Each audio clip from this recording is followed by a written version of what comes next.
വർഷങ്ങൾക്ക് മുന്നേ ഈ മണ്ണിനെ നമ്മൾ അമ്മയെന്നാണ് വിളിച്ചത്. അപ്പം അത്തരം ദേവതകൾ, പ്രകൃതിയെ നമ്മൾ ഉപാസിച്ചു. ഇപ്പൊ ലോകം വലിയ പ്രതിസന്ധി നേരിടുകയാണ്, യുദ്ധമാണ്.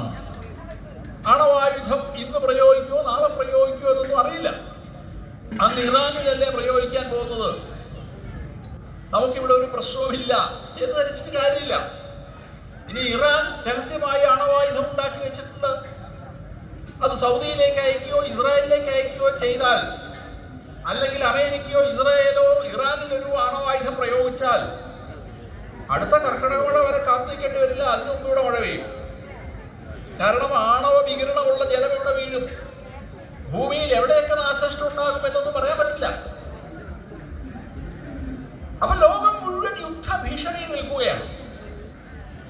അപ്പോഴാണ് 10,000-കണക്കിന് വർഷങ്ങൾക്ക് മുന്നേ നമ്മുടെ പൂർവികർ പ്രാർത്ഥിച്ചു, ഓം ആപശാന്തി പൃഥ്വിശാന്തി വനസ്പതശാന്തി ഓഷധേശാന്തി.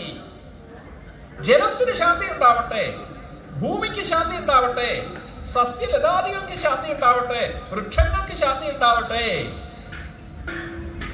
ലോകത്തിൽ ഒരു നാഗരികതയിലും ഒരു സംസ്കാരത്തിലും ഈ പ്രപഞ്ചത്തിലെ ഈ ജീവജാലങ്ങൾക്ക് മുഴുവൻ ശാന്തി ഉണ്ടാവട്ടെ എന്ന് പ്രാർത്ഥിച്ച പൂർവികരെ കാണാൻ സാധ്യമല്ല.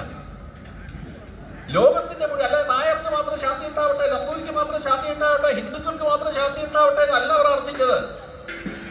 ലോകത്തിലെ പുല്ലിനും പുഴുവിനും പുൽച്ചാടിക്കും വരെ ശാന്തി ഉണ്ടാവട്ടെ എന്ന് പ്രാർത്ഥിച്ച പൂർവികർ പകർന്നു തന്ന മഹത്തായ സങ്കല്പമാണ് ഈ കാവ് സങ്കല്പം, കാളി സങ്കല്പം.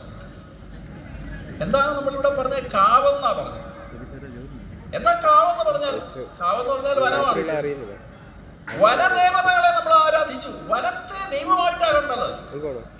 പരിസ്ഥിതി സൗഹൃദ മതമാണ് നമ്മുടേത്. എക്കോ ഫ്രണ്ട്ലി റിലീജിയനാണ്. ഇന്ന് ലോകം നേരിടുന്ന വലിയ പ്രതിസന്ധിയാണ്